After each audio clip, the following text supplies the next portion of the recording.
Businesses all across the planet are looking to make connections with people. Well, guess what? Divine Connections magazine is helping businesses not only walk in their purpose and passions, but to get connected to their potential.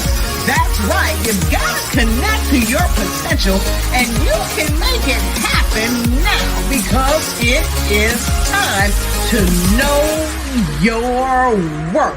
As you get connected to people all across the planet, Divine Connections magazine will make it happen. And get featured in the magazine today and get your copy now, because there's no other time than a divine time to get connected to Divine Connections magazine.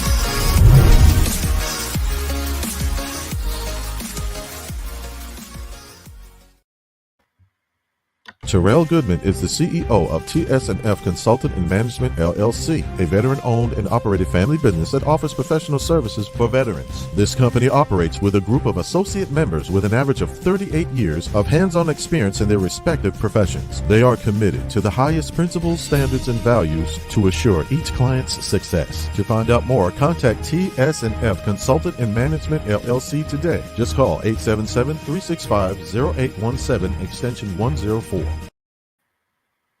Hello, this is gospel recording artist Johnny Ruffin Jr. from Lewiston, North Carolina, just letting you know that I have a Christmas CD out entitled White Christmas. Please go and download that CD on any digital media outlet. Also, I have some great gospel music that I have created throughout the years that would definitely be a blessing to you and your household. Thank you for your support. God bless.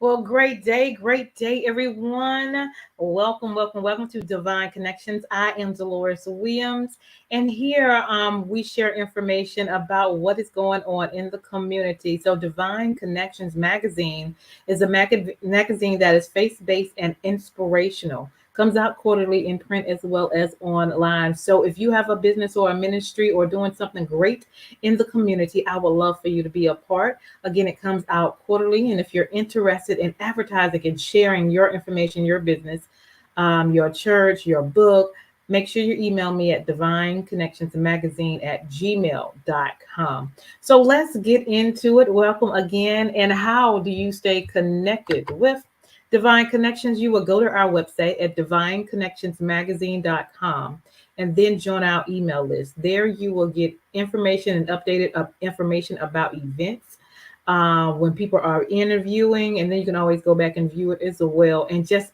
the great things that we're doing here with Divine Connections. So go ahead and join the email list. Okay. Also, we are on Facebook at Divine Connections Marketing. So make sure you like that page. Also, follow us on Instagram at Divine Connections. That's Divine Connections, one word. And then you can subscribe to our YouTube channel, The Divine Connections. And also make sure you click the notification button as well to get notified when we are on. So I am grateful for the opportunity to share with you and to be here. So go ahead and connect. All right. So the magazine comes out quarterly. But the website link is divineconnectionsmagazine.com/subscriptions. That will take you right to the page where you can order the quarterly magazine that is out. We have different businesses, entrepreneurs, pastors, resources, connections, different things in the magazine. So you want to make sure you get a copy. We have digital as well as hard copy, okay? And then you're going to get a couple of copies too for your family and friends, and share and spread the good news with us, all right? And next on the agenda, if you would like to be a sponsor, say like you have a 30-second commercial about your business or your ministry, we would love for you to be a sponsor. We can include that as I do the interviews on Wednesdays from the time of 3 to 6. We interview people in the community doing great things. We would love to have you in as a sponsor. It's played on the intro or the outro of our broadcast, and we share your good information for 3 months. And so the more people see you, the more people will recognize your brand, know who you are, know what you do. So you want to get connected and allow people to find out who you are, because you are a problem to someone's solution. So I would love for you to be a part. For that, being a sponsor is $150, and that runs for 3 months. Okay. Awesome, awesome, awesome. Next on our agenda, if you would like to have a 30-second or 60-second commercial for your business, your ministry, your book, your gospel group, email me at divineconnectionsmagazine@gmail.com. That is one of the services that we love to provide for our customers. Okay. And so we want you to be out there with a cutting edge video, letting people know who you are and what you do. So make sure you email at divineconnectionsmagazine@gmail.com. All right. So next on the agenda, my book is out, you guys. The Key Connector: How to Build an Empire Helping People. And so I have been in Divine Connections for 12 years now. And there are some strategies of how I built relationships and built this empire. So the name of the book is The Key Connector: How to Build an Empire Helping People. I would love for you to get a copy, get a couple of copies, and spread the good news and allow people to find out how they can build their community. Okay. Awesome. Awesome. All right. So the last thing that I want to share with you, coming March 26th, which is my 12th magazine anniversary, I will be having my event in Haw River, North Carolina at Beyond Measure Ministries. That's really close to Burlington area. Okay. And so this year, or this coming up year, I will be celebrating women. Yes, we are phenomenal. We do great things. God definitely has blessed us. And so I want us to come together and give God all the glory. Share what you have, what God has given you. We'll have vendors, we'll have sponsorship, and then we'll have attendees. All right. So those are 3 ways that you can participate. All of those ways, you will also get featured in the magazine as well. So being attended and celebrated, that's a ticket of $45. Okay. If you want to be a sponsor or you want to be a vendor, you can contact me and I will give you the price for that.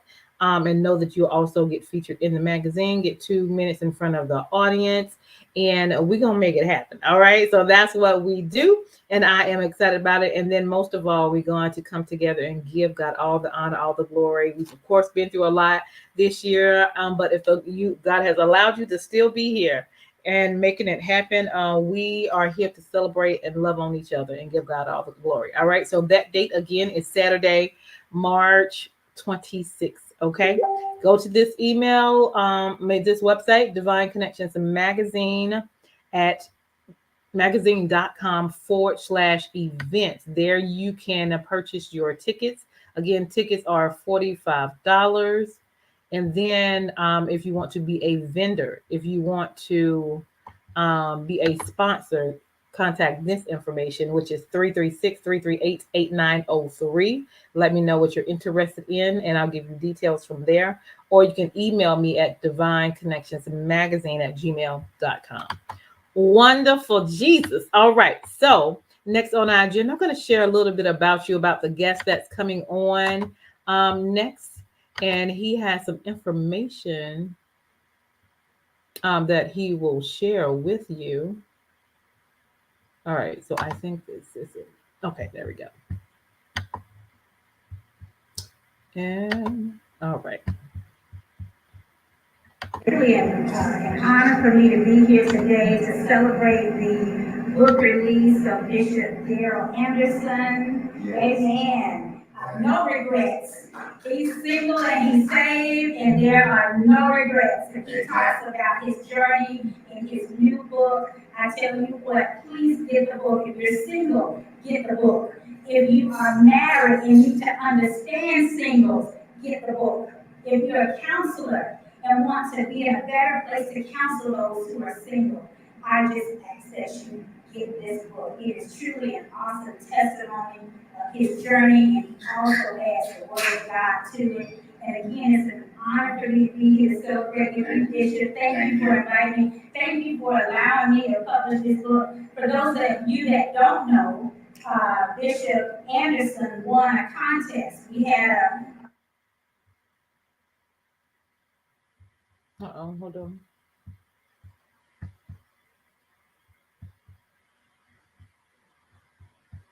Yeah, give us a second.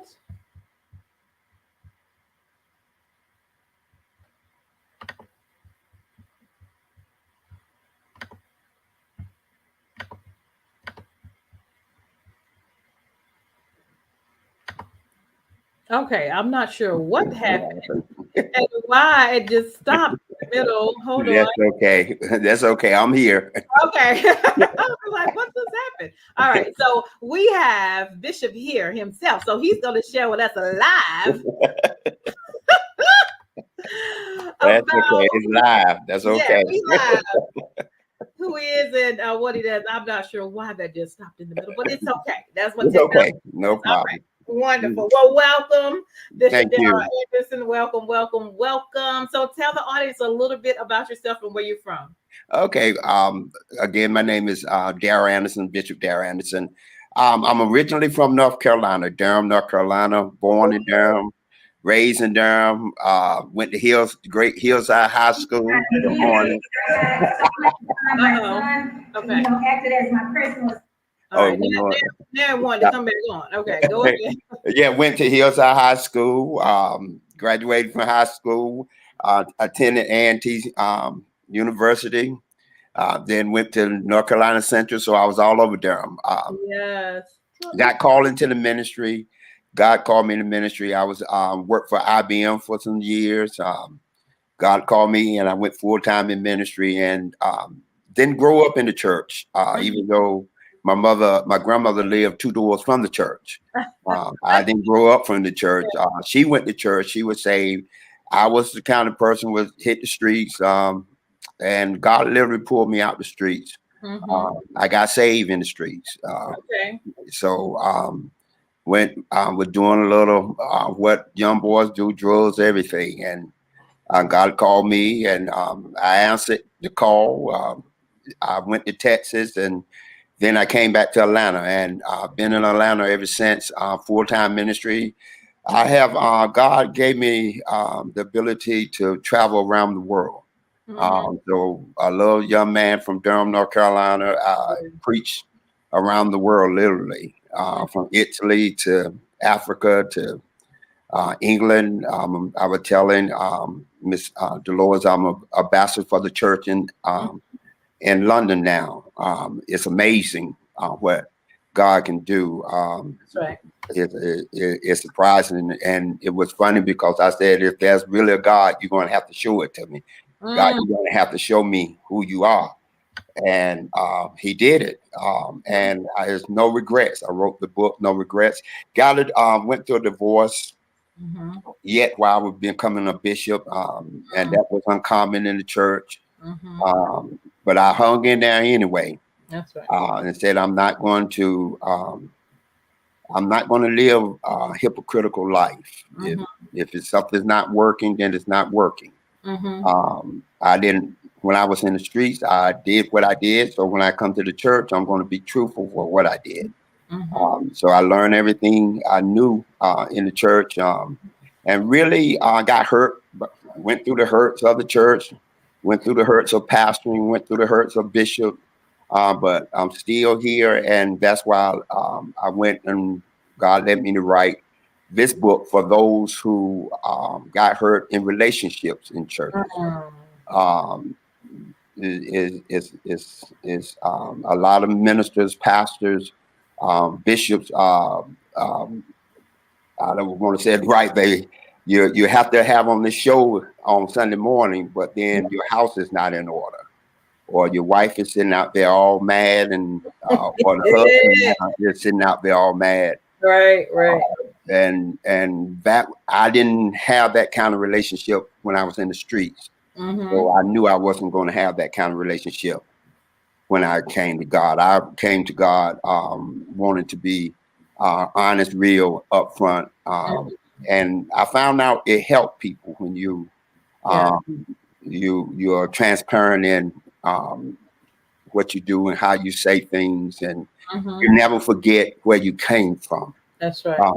And you never forget some of the things you did in life. I'm not saying go back and do them again, but you can't judge people. If God can save you or myself, he can save anybody and bring them out of where they at, from drugs to abusive relationship, from molestation to grief, to depression, suicide. Things. And the sad thing about it is a lot of those us in the ministry who are going through those issues.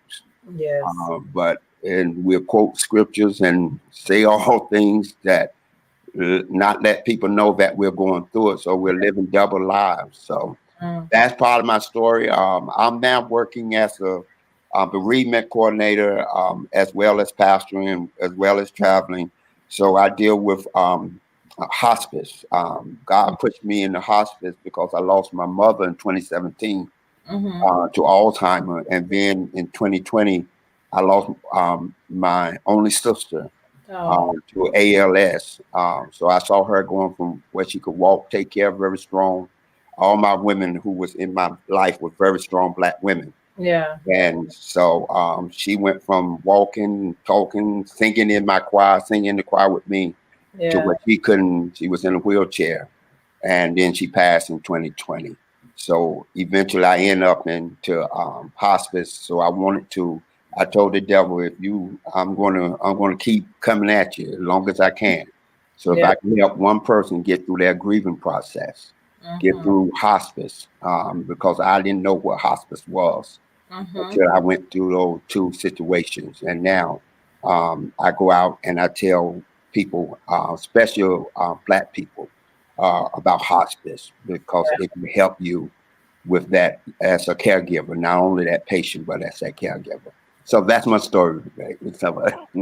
Awesome. No, you're fine. You are fine.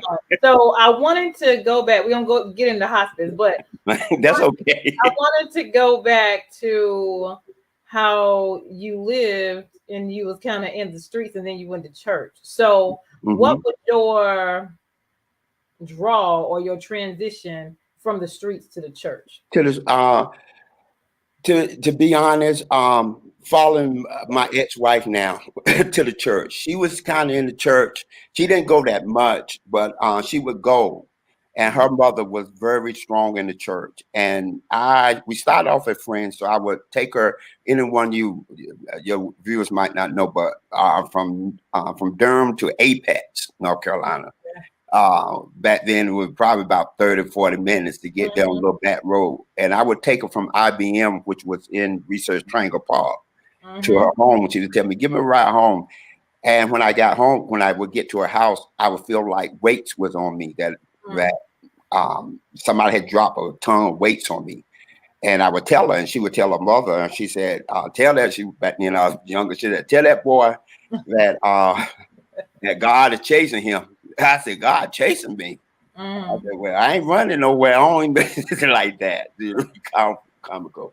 But so my ex-wife would go to church, and I would go in church and sit in the back of the church. I would go to church sometime, high off of marijuana, sit in the back of the church. And that thing I knew, I saw myself from the back of the church to the middle of the church, from the middle of the church to the front of the church. And then I saw myself up there preaching. And I know this some good stuff. I must be smoking. But it wasn't that. It was God calling me to ministry. And I came out, and then he took me, IBM transferred me at that time to Austin, Texas. And I announced my calling to 1,000 people. Had never preached a sermon for my life. And I stood up before over 1,000 people and told them that I've been called. And the pastor at the time said, well, you'll preach. Back then they used to call what they call trial sermons. So I had to get up and preach in a bunch of strangers, my first sermon. And I've been on, like the old people say, on the battlefield ever since. So what would you say to someone that's listening that may be on the edge? They know that, maybe they're supposed to be doing something else, or the street life is what it is, but there's a pull on them, but they don't know how to reach out or kind of, tap into the one that's on the inside of them to shift. Right. Is I would say this, and it's a difficult transition, especially for those of us who wasn't raised in church, then go to church and then have a resistance or a rebellion against church, against pastors, against Christians, against. That was my whole thing. I wasn't going to give no pastor my money. I wasn't going to give no church my money. I wasn't even going to do any of that. But God has a way of capturing you, and making you surrender.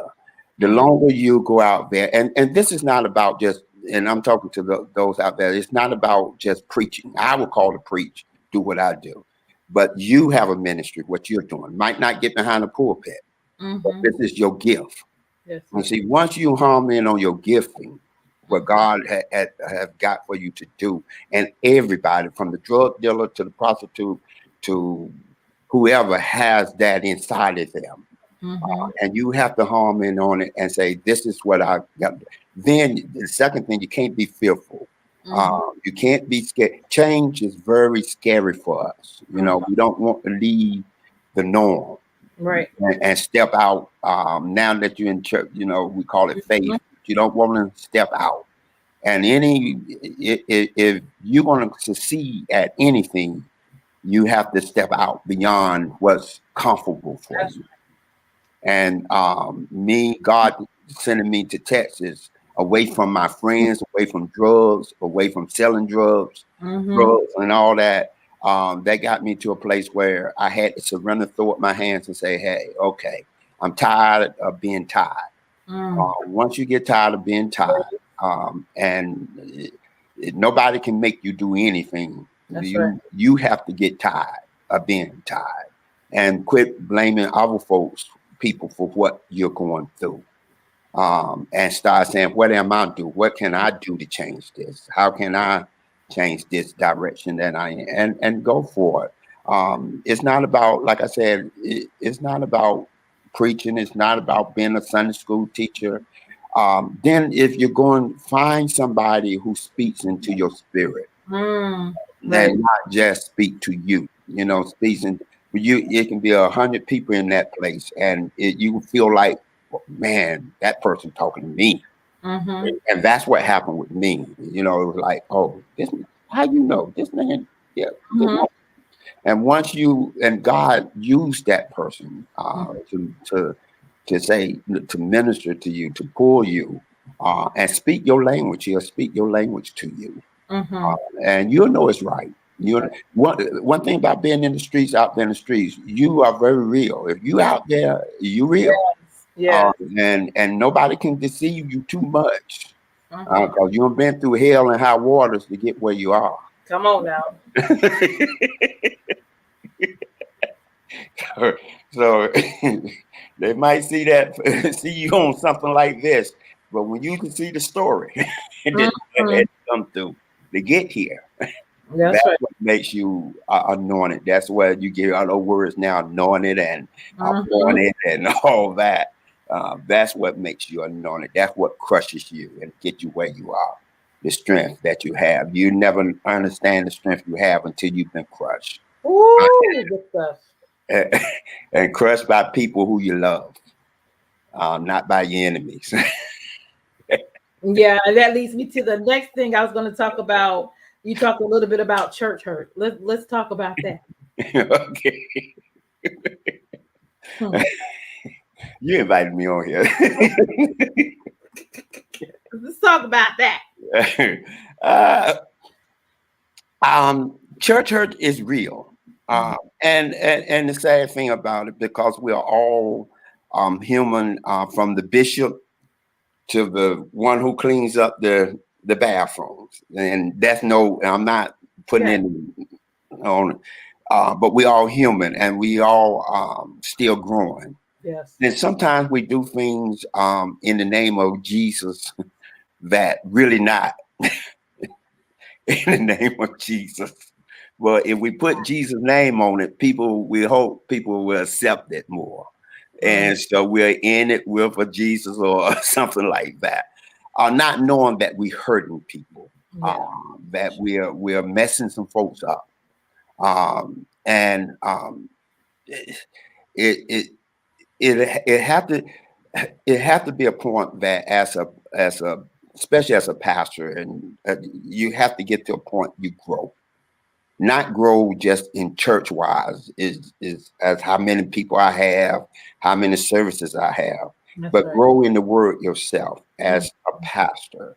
That God, this is talking to me. This is I'm seeing something. I have to get my house right. I have to get my wife or my husband right. I have to I can't go out here and tell people what to do, how to do it. Not that I'm perfect, but but I want to be in a place where I feel comfortable with delivering what I'm saying, because not only am I doing it, it's been tried by me now, and I have went through this, and I understand that. Case in point, just because I don't know how many people you have listened to you. Case in point, when I first started pastoring, I used to literally, I would say, death. I would talk about death, and I would say, look, you're going to heaven, people going to heaven, and we can't cry all the time. You got to get over it. Okay, I lost my mother, my sister. So now that whole, I look back over 10, 15 years ago, how I used to preach and teach. It have changed dramatically now. Not the word itself, you still have to move through.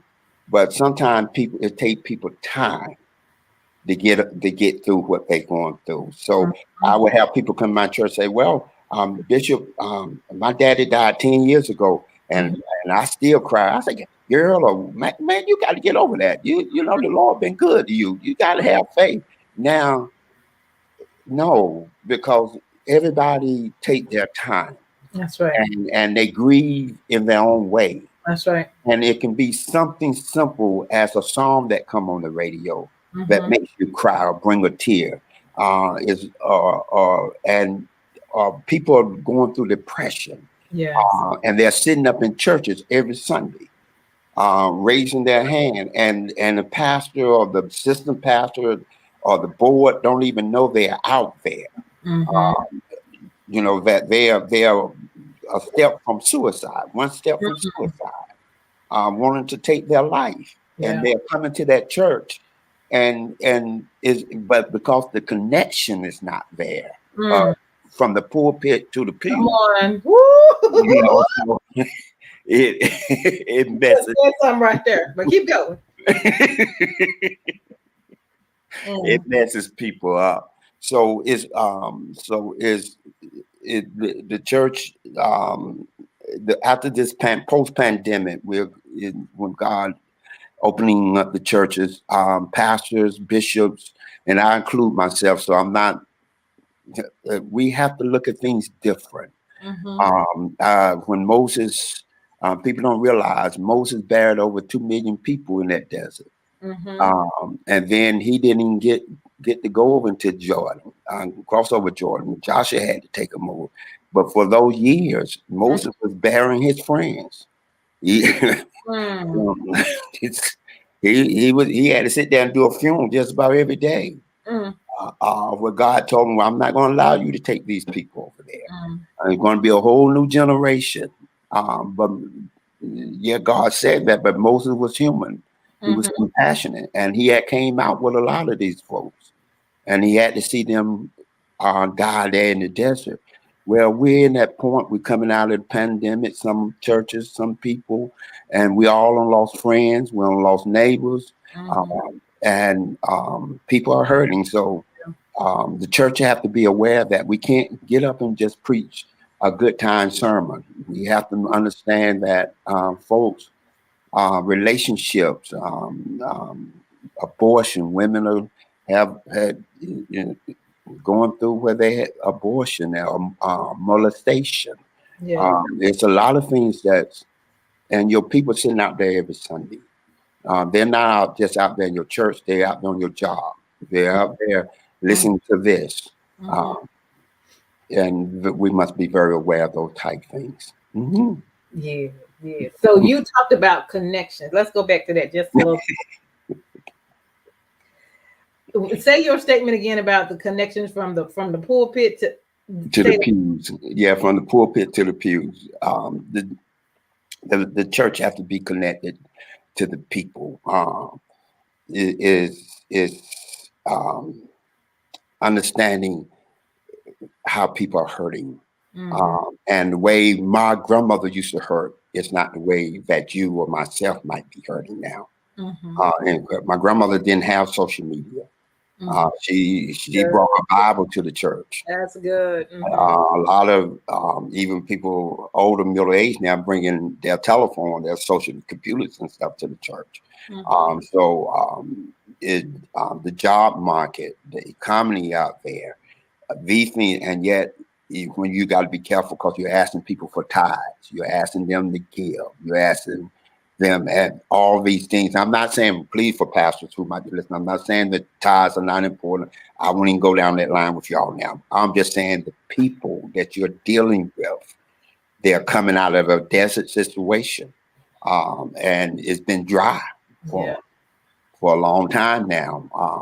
Jobs has been lost. yeah. Um, they have lost loved ones to whether the pandemic, to stage 4 colon cancer, to Alzheimer's, all Mm-hmm. those things. And now God is saying, let's cross over Jordan. And people, everybody say, okay, let's go now. It's time to inherit the land. And we should. Mm-hmm. It don't mean that the mental capacity of folks can handle everything that's out there. So we have to get them ready. Mm-hmm. And this, what you're doing, is a great platform to do something Oh, like that. thank you so Yeah. much. Thank you so Mhm. much. So let's get in a little bit of what you talked about with hospice. Um, Mhm. I want to say benefits. I don't know if that's the right word, but It's okay. just the service they provide. Hmm. Mm-hmm. Um, I before, especially in the Black community, before, and I'm part of this too, because before my mother went in, was diagnosed with Alzheimer, nobody in my family ever had Alzheimer, or to my knowledge, was diagnosed with Alzheimer. I don't know. She was a single mother. Man, excellent mother, did what she did. We never wanted from nothing. I'm the oldest. She always taught me to take care of her, take care of the family. So that was always inputted in me to help her. So even before she began to pass, she set things in place. She would tell me, I'm losing my memory. This is what I need you to do. This is this. I'm like, oh, mom. You know. But anyway, as it went on, she got to a place I had to put her in what they call a memory care center place. That's different, and I didn't know all of this. That's different from a rest home type facility, because memory care is that specifically they still can move, have their move around. Mm-hmm. The lady told me one day to move fast. Said, "Mr. Anderson, we need to put, we want to put your mama in on Alzheimer's. I mean, on what is hospice." Mm-hmm. And I said, "Oh no." Mm-mm. I said, "'Cause that's a death sentence. You're not going to kill my mama." That's my mama. She said, "No, Mr. Anderson." She said, "Let me educate you a little bit about it." And so after she did, what really got me, and to be transparent with you, Mm-hmm. um, my sister at the time, she didn't believe my mother was that sick. And you're always going to have people in your family. And I hope I'm helping somebody, because when things happen, Yes, you sir. have some step up to the plate, and some are going to say, they're gonna fight you on every end of the plate. Mm-hmm. Mm-hmm. And the ones you think gonna be there might not be there. And the ones that's there, and sometimes you might be the only one Yeah. that's there. So I hope that's helping somebody. So Good. you have and you can get mad, argue, you're gonna go through a array of emotions. You're gonna call them the devil, you're gonna want to cuss them out, Mhm. you're gonna want to throw things at them. Yeah. Yeah. Yeah, do all of that stuff. But anyway, um, the lady, what really got me is she said my mother at that time needed the pens, um, and I had never. I'm like, I'm a young man. I'm a man at that time, and the lady at the place said, "Mr. Anderson, you need to get your mama some Depends." And I called my sister at the time; she was still living, and I said, "You need to go get mom some Depends." She said, "Oh no, I ain't going to get her no Depends." And I'm like, you know, oh. So I'm walking in the grocery store, tears coming down my eyes, Mm. and I'm like, for real, I got Mm. to do this. Right. Not that I didn't want to do it, but it was just me as a son now getting Mm-hmm. behind her Yeah. Yeah. this. Right. Right. And I went on and I done it. But hospice came in, and one of the benefits you mentioned, I didn't have to do it no more. Mm. Mm-hmm. And when they told me we take care of all of that, Mm-hmm. that was like God speaking to me saying, I'm here. Yeah. Yeah. I'm here for you. And so I until she passed, she went on hospice and came off because she got better. Then she went back on and she passed. Um, God eventually sent me to hospice, but I went through after going through these experiences. Mm-hmm. I know now. Yeah. And see, I've been there almost 2 years now, so I understand it much better. And I try to educate churches and the Black community on hospice because we think it was a death sentence, and Mm-hmm. it's really there to help bring comfort Yeah. um, Yeah. to your family, and to especially to that one who we call the caregiver who's there for that person. And it Mm-hmm. not only help the patient, but it also help you Yes. um, because you get a team with you. You get somebody like myself who I'm also a chaplain, so Okay. that you get the chaplain, you get all this group, this team to come from a CNA to a RN to a social worker. If you can't, we help with the funeral home arrangements if you need that, whatever. And so it's a benefit to people, and I try to be there because that's the way I keep my mother alive and I keep my sister alive by doing this. And I get more reward out of it than I do pastoring, to be honest with you, Mm-hmm. because it's a hands-on. I'm right there. I'm closing that gap between the pulpit and the pews. And I believe so. Every time I can help somebody or um, say something to somebody, and I'm meeting people, I have to call after someone passed. I'm the one who go and do counseling for the family. Okay. I'll call them, and like tomorrow, I'll be going to a funeral for someone I never met before. I just met them on the phone. They asked me to come to with Mr. Bishop Anderson. Will you come and just do the funeral for my brother? Mm-hmm. Awesome. I appreciate that information just because we need to know. Mm-hmm. I really don't like to think about death. I don't like to think about people getting older and one day gonna be I just try to I don't want to hear You it. won't hear it, right? I can't take it. I can't take it. But I know a lot of people talk about hospice, so I wanted you to share since you already Mm-hmm. experienced. Mm-hmm. So I definitely appreciate that. Well, no problem. I love the spirit of your laughter because it's like, you've been going through a divorce or been through a divorce, church stuff, and with your mom and your sister going there, but you still have the spirit of joy. Mm-hmm. Yeah, yeah. Because the Lord God been good. And when I mean been good, this is not no church cliche. I'm just saying, uh, because you're going to have your ups and your downs. Anybody, and especially with you doing what you're doing, I've been there, radio, I've done TV, radio, all that. So you have your ups and downs. You have people you think you can count on, and you find out you can't count on them. You have folks who get jealous of you for what you're doing, and that's for anybody. It don't have to be at this level. It can be at any level. And you really you look at yourself and you say, well, what did I do to cause this? Or what did I do to cause this person not to like me no more or don't want to be around me no more?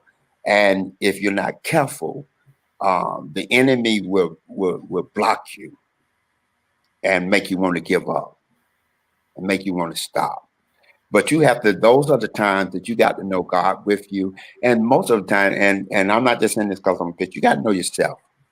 You got to know who you are as a person. And if you can figure that out, it takes some time. And I'm not trying to be funny. It takes some time for you to figure that out.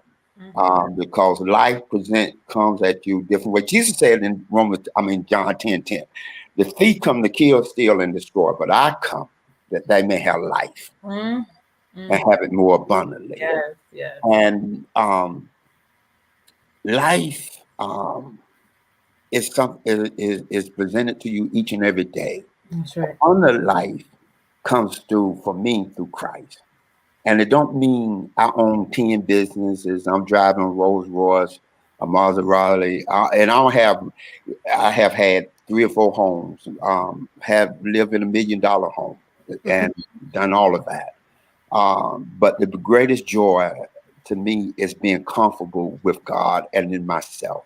Yeah. And if I can treat people right, do what's right, and even because if you don't have nobody coming at you, you ain't doing nothing. Woo! That's good stuff right there. So if everybody around you love you and you the party person and bring all the alcohol to the party and all that, I test your friend, quit bringing the alcohol and see how many times you get invited. Quit bringing the blunts and see how many times you get invited to. Right. And all that. That's life. Yeah. That's life. It's no better in the church or outside the church. The only thing is that you have Christ in your life. That's right. And once you get Christ in your life, then whether you're going to church every Sunday, and don't get me wrong, I believe you should go to church because but everybody don't go to church every Sunday. Everybody don't believe the way we believe. But God have not turned his back on people. That's right. Just because they don't believe the way we believe, you know? And we got to understand that. We can't force feed people Christianity. We have to show them through our living and through the way we treat each other and the way we love on each other and the way we are transparent with people. And for real with people, you know? Yeah. So, but anyway, I don't want to preach or teach. It's all good. I enjoy it. I appreciate it. So let's talk about 2 more things. Your book, and then we're gonna let you leave with us with a word of encouragement. So tell us about your book. Well, my book is called let me put it over here if I can get it. It's called No Regrets. Okay. No Regrets. Living the Saving Single Life. And it talks about, well, being honest, when I went from the time I went from not just a divorce but church and dealing with and I know what I'm saying. I'm just trying to. It is. I poured out myself. It's more about how the Bible view divorce, because you hear so much about it. How to date, and I'm not meaning just date. Go out there and like on the internet and all that and date. I'm saying learning who you are and seeing the signs of dating. I got a section in here, a chapter for living the single unsaved and the changing views of the church. How the church perceive a single person. A lot of times you sing in the church, they won't put you. You gotta. They don't want you around a married person because they think you're trying to get the husband. You're trying to get the wife. I've got a chapter said divorce is a blessing or a sin. Because sometimes you know getting away is a good thing. And a lot of pastors might not say that, but for you got to know it's time for me to go. It's time. It's time for me to go. And I talk about the pitfalls of single life. What are some of the pitfalls as it relates to the scripture? I talk about the Rahab pitfall. I talk about the pitfalls of um, i- i- if this person, um, what do we have in common and what we don't have in common. Mhm. I also talk about being equally yoked. Because whether you're a Christian or not, one can be a Baptist, one can be a Methodist or be Pentecostal. Should I go to church once I get married, Bishop? I used to have this all the time, Bishop. If I get married, do I have to leave your church and go to my husband's church? Mm. Well, I ain't leaving your church. He got to come to me. So I go, baby, you got to go. You need to go. No, so it's a lot of things, especially, and it's for marriage too, because I was married for 20 something years. It's a lot of things that I had to detox from Mm. before I got into a relationship. I tell a lot of times, women, a lot of times that women will go and talk to other women Mhm. about their feelings, especially after they go on, if they're in a relationship, after they come out of a relationship. We as men, we find another relationship. Mm. And we bring those same problems That's good stuff. Mhm. that we had in that old relationship to the new relationship. So the Mhm. woman began to say, well, what did I do to deserve this? No, Mhm. I'm really taking out on you what I should have dealt with then, because even though I'm seeing signs in you. Well, it ain't so much you doing anything. He just haven't got over. He haven't talked about it. He haven't Ooh. he haven't gave himself time to see who he is, what he want to do. Why you want to get on a bus with a man who's driving and he don't know where he's going? Co- Um, so you got to ask yourself, um, mm. where are you going? What's your vision? What have God said to you before we get married? What have God said to you Come on, sir. about what you need to be doing? Mhm. And then he need to be able to help you bloom into what you want to become. He sees that he's the priest of your life now. He's the priest of the house.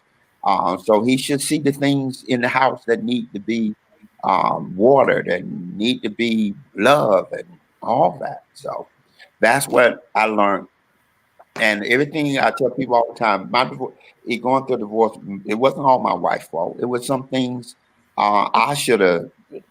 I had no guidance in pastoring because I told you I didn't grow up in church. Right, I right. didn't have no guidance in pastoring and being a husband. Mhm. Mhm. So I thought, this is what I need to be doing. This is what I have to do. But I never really took into consideration how this was affecting my family, That's good. how it was affecting my wife, at the time. And that's with any business. That's with what you're doing. How is this what I'm doing going to affect my relationship? Yeah. I have to take time for my family. I have to take time for myself. Mhm. For sure. And all that. So this is my book. You can order. It's on Amazon also. So Okay. it's on Amazon, so you can order it. Get it, or you can call me, and I got a couple here, so that I like to send to you. Okay, awesome. Share your contact information. So if anybody, all the things that he talked about a lot of good things. We need to get in contact with you and ask questions or touch bases. Give them information on how they can find you. Yeah, it's on the screen. It's Pastor D, Pastor D Anderson at yahoo.com. And I'm also do Facebook Live, Bishop Daryl Anderson. Mm-hmm. In fact, I do Wednesday night and at 7 on Facebook, and I do my Sunday morning at 11. Okay. And then I do different events like this as well. And then you can call me at 770-891-1338 if you want to get in contact with me. And we'd be happy to talk to you or see what we can come up with. And I do appreciate you, madam, Yes. And I just want to say, may God bless what you're doing. May He shine on you and shine and just open up more and more doors for your ministry. I receive it. Thank you, sir. Mhm. I appreciate it. So let's end with a word of encouragement. Okay. Let me say this. If I could talk to, say something to your audience today, um, thank you, Holy Spirit. Mm. I haven't said anything preaching, but I say this. In the book of Genesis, the Bible, God put Adam there. He put Eve, and before he brought both of them together, he literally uh, had provision for them. The Bible talks about that before Adam, that the dew would come and water uh, the ground. God literally did make Adam so that man can work, till the ground, and all that. But I want to say, because what really sticking with me for y'all tonight, for somebody, I don't know who I'm talking to, Yes, sir. he put there in the midst of the garden a tree. And he told Adam, he said, look, boy, you can have everything around here, but this tree right here, I don't want you to touch. And the day you touch or get it, you're going to truly die. I say that because it seems we got to understand this was before sin entered, because Adam hadn't eaten of the tree yet. So Adam had the conscious enough to say, I want to or I don't want to. He gave him that choice. But here's what God did that's really profound. He allowed Adam to walk by every day and look at it. Adam saw how good the fruit looked. He woke up in the morning, smelled the fruit coming from the tree. And every day he would walk by that tree and he would remember what God said. Don't touch. Don't touch. And I'm going to say this because I want to put it here, that even though Eve ate, sin didn't come in through her. He told Adam not to eat. And my thing is, be careful, everyone, because each day God puts something in your life that He tell you don't touch. It look good. It smell good.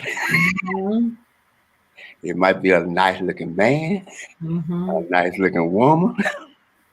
It could be a business that might you think going to take off. But He say, don't touch. And it's not to tempt you. It's just to show your obedience to Him. And you got to figure out every single month, year, day, what is it that God telling me not to touch? How you know, Bishop? Because sometimes when you do touch, you'll say to yourself, I should have left that alone. God told me, or something told me not to do that. If you can catch hold of that, you go a long way. God bless you. Thank you, Bishop. You're welcome. I appreciate you. You're welcome. Y'all stay Appreciate connected. you, young lady. Oh, Durham, Mike, even though you can go to Hillside, I appreciate you. absolutely, absolutely. But we on one accord now. We in the kingdom. So now look, we in the kingdom. Okay. We're in the kingdom now. To God be the glory. Look, I appreciate your time and your appreciation, your words of wisdom. Thank you. Thank you. And your transparency. Well, thank you. Thank you for inviting me. I do not take it lightly. I really appreciate what you allowed me to come and be so great to be on your platform with such a beautiful, pretty young lady. God bless you. Thank you, sir. I appreciate you.